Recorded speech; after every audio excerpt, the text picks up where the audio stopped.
Good evening. I'm Abby Phillip in New York. Let's get right to what America is talking about, the acceptance of racism. Tonight, a DOJ staffer who resigned after racist posts surfaced about him is getting his job back. Elon Musk wanted to crowdsource the decision, and one of the respondents leaping to the employee's defense was the Vice President of the United States. J.D. Vance, among other things, said in a social media post that this shouldn't ruin a kid's life. First of all, that kid is 25 years old. Secondly, he recently made those posts, as recently as December.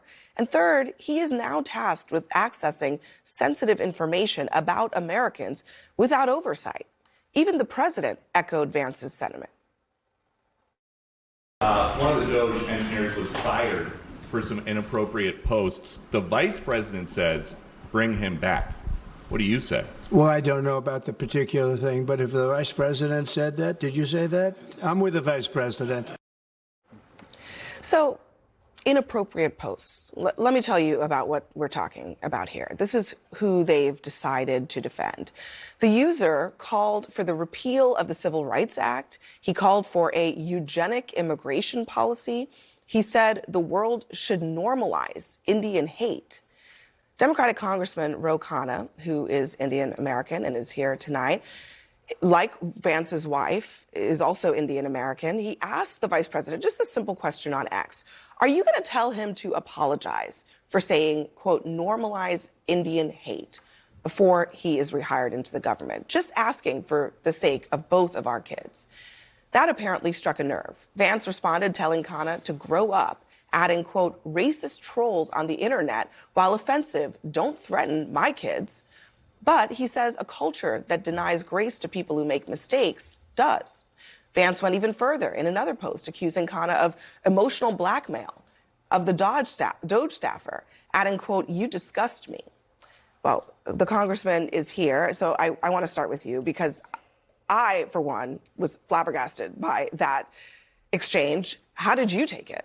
I was surprised that he reacted in the way he did. Look, I praised Usha Vance actually just a week and a half ago. I said, as an Indian American, I'm proud of her ascent as a second lady. And I've known Usha, I've known the vice president. And all I was saying is you have someone who's 25 years old who has made deeply offensive comments about Indian Americans, who has talked about repealing the Civil Rights Act, who has talked about his disapproval of interracial marriage. You're going to rehire him. Is he going to apologize? Is he going to have any accountability? No one is saying cancel him. But you can't just rehire him and say, OK, everything is fine, and he's going to represent the United States government.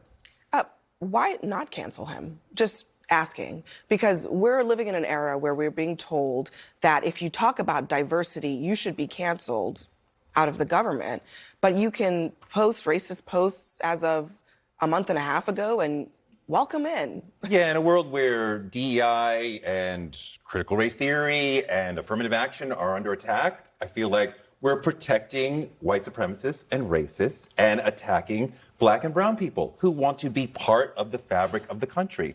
And I'm curious how the vice president would explain to his Indian children why he stood up for somebody who said normalize Indian hate. Like, what would he say?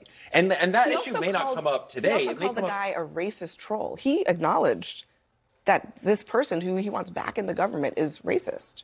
They obviously fired him in the first place, right? Why did they fire him? Well, and I think there's two things that I see happening here. The first one is that this is the signal to his voters that we are going to let these things slide, that you can't be canceled anymore. For all of us, however, the other vast majority of Americans, we're standing by the fact that we are going to hold people accountable to that. And with all due respect, Congressman, an apology would not suffice for me in this particular circumstance. This is a moral character bedrock of somebody's perspective of the world. I don't care what you got on your grades at Stanford. I don't care what coding competition you won. These are not the kinds of people who should be filtering the biggest decisions in the design of this country. So what, he's banished off into the desert for eternity? No, like, wreck his life, wreck his career, send him off into nobody. So you're okay with racism in your party? Hold on, man. Let me finish. That is not what I said, so don't even go there. Absolutely not. I think it's abhorrent what he said. I frankly agree. If he's willing to acknowledge what he said was wrong and apologize for it, we are a compassionate people. Why can't we give? He didn't do that. Well, we don't know that he's done that or not. But he has access to the World Wide Web. And you're welcome to apologize. We're very much looking forward to it. I'm just saying. And also, the congressman asked J.D. Vance, the vice president, should this person apologize? Vance didn't say, yes, he should.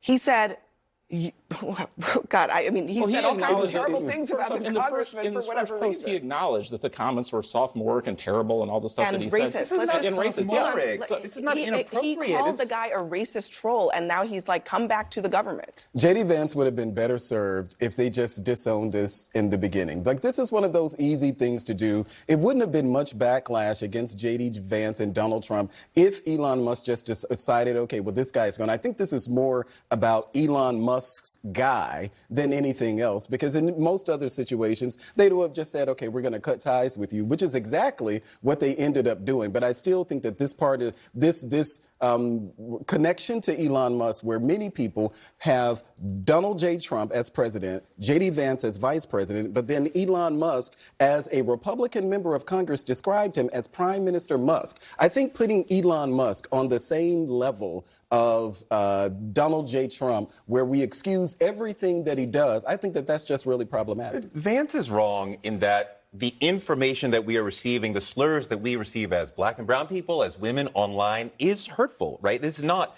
it doesn't matter, woke culture is worse. That's not true. And this individual works in government. When I go to my government and ask them for something, for help, do I have to worry that the person on the other end of the email or phone is racist and actually hates me and has been online saying we think you should be whatever, deported or whatever?